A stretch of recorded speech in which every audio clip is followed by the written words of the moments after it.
Pertanyaan dari N. Salam kenal Ustadz. Salam kenal juga. Bagaimana hukum suami menikah siri dengan wanita lain belum mendapatkan persetujuan dari istri pertama?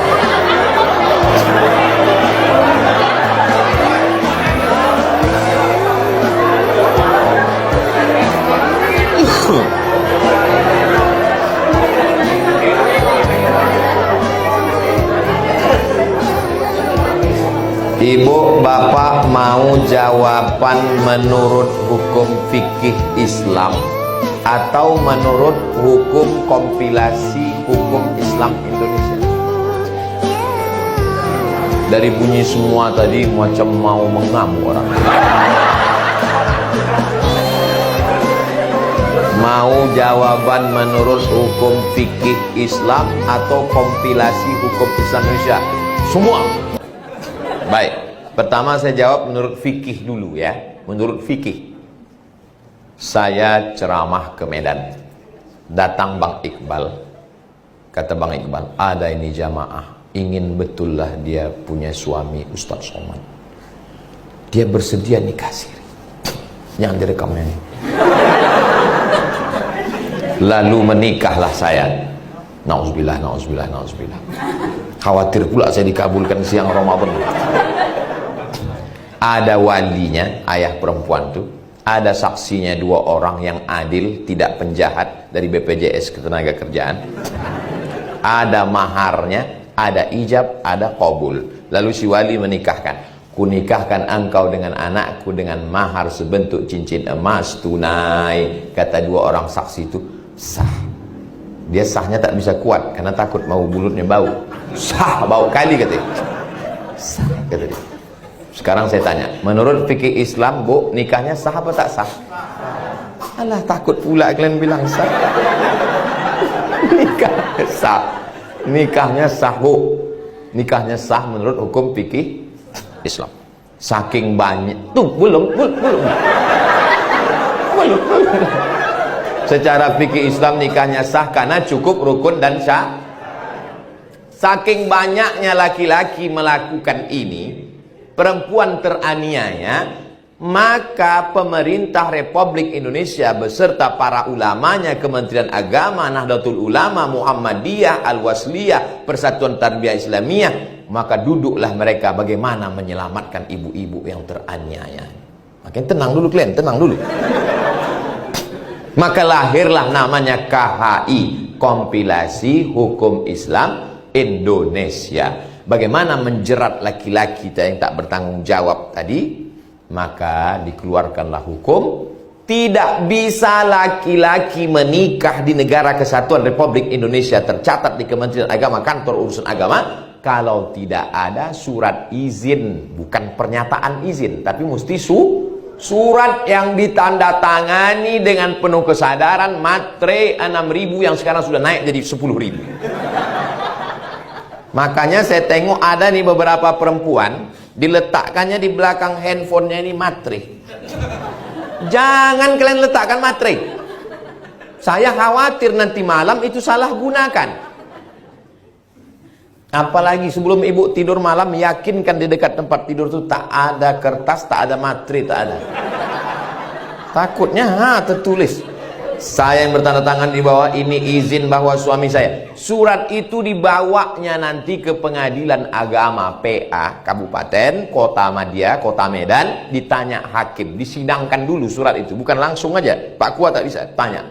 Betulkah ini surat ibu? Betul Pak Hakim. Ibu yang menandatangani, betul Pak Hakim. Dengan penuh kesadaran, tidak ada paksaan dari pihak manapun. Cepat aja Pak Hakim putuskan, sakit kali hatiku ini udah. Akhirnya Pak Hakim itu pun ketuk palu, barulah surat itu dibawa untuk bapak itu akad.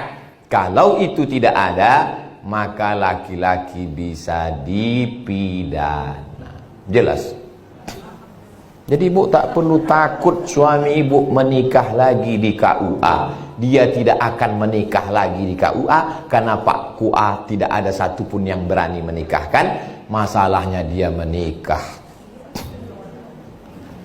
Mudah-mudahan Allah menjaga hati bapak. Tapi kalau saya lihat dari bapak-bapak yang ada di BPJS Ketenagakerjaan, orangnya setia-setia. Kita memang susah membedakan mana yang setia, mana yang takut. Itu memang payah membedakan. Antara setia sama takut ini beda-beda tipis saja ini. Tapi kalau dilihat dari wajah orang ini setia. Karena orang ini kan paling kasih dan sayang. Orang ini yang paling banyak merasakan kesusahan masyarakat Indonesia. Karena mereka ini kan berkecimpung langsung. Menengok orang sakit, menengok orang sakratul maut, menengok orang kebakaran, menengok orang stres. Tak sempat orang ini untuk memikirkan perempuan lain, Bu. Begitulah aku berusaha udah meyakinkan kalian. Untuk membela kalian, Pak. Curiga juga lagi orang ini. Tertangkap juga handphone kalian, udah salah kalian itu dah.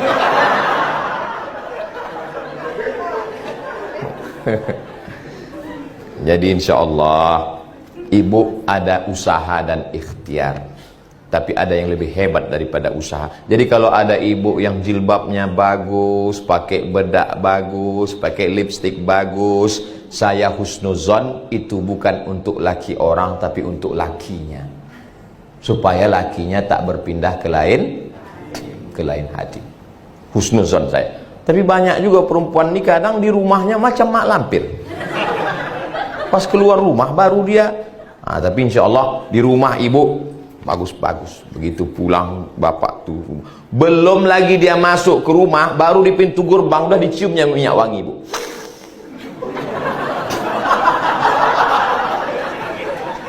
Jangan sampai yang mencium minyak wangi ibu imam sholat tarawih. Ibu di sop paling belakang, dia di depan. Hilang simpang lakum dinukum waliyadi. Hangkingkan bau. Minyak wangi ibu itu untuk laki ibu di rumah, bukan untuk laki orang. Saya disuruh mak saya mengantar undangan. Dulu nih ceritanya. Pergi ke wantar dulu undangan. Ting tong, buka bel. Terkejut saya sangka salah alamat. Ini rumah Bu Anu, saya lah katanya. Lain muka ibu itu. Terkejut saya. Balik saya ke rumah, saya cerita sama mak saya. Mak, lain muka ibu itu. Iyalah, dia bertopeng selama ini. Biarlah ibu cantik di depan bapak. Pulang bapak tuh ibu pakailah baju dinas. Pakai wangi-wangian. Anak macam mana Pak Ustadz masih kecil? Kasih dia antimo. Jangan banyak, setengah aja. Setengah. Kalau sepapan lama dia tuh. Kata-kata. Nah, itu ikhtiar, itu usaha. Tapi yang lebih daripada itu adalah ibu tahajud malam, ya Allah, jaga lakiku ini, jaga hatinya ya Allah, jaga hatinya. Jangan sampai bersimpang berbelok, jangan dia menengok perempuan lain ya Allah. Kalaupun nampaknya anak gadis, nampaknya tua muka anak gadis itu di mata dia ya Allah. Kalau ada mantan-mantan pacar dia dulu ya Allah, selamatkan dia ya Allah. Kalau tidak, dua gendangnya ya Allah. Kalau tidak mantannya itu mati, dia ini mati duluan. Doa silahul mu'min. Doa itu senjatanya orang beriman.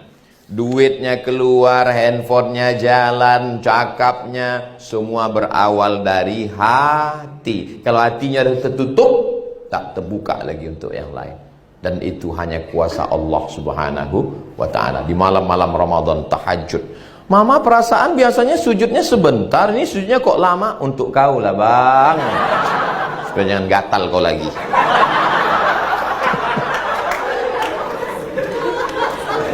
Bapak pun janganlah pancing-pancing dia, Pak. Ada satu perempuan yang tak bisa bercanda. Dalam masalah lain dia bisa bercanda. Masalah baju dia bisa bercanda. Tapi dalam masalah perempuan tak bisa bercanda. Jangan pernah Bapak bilang, abang kok lambat pulang? Ada pegawai baru tadi ya, agak cantik. Padahal maksud Bapak mau bercanda. Dia serius. Tak bisa.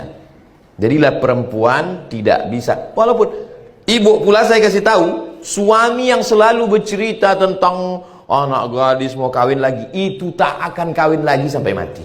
Tapi yang diam-diam aja, itu yang lebih waspada.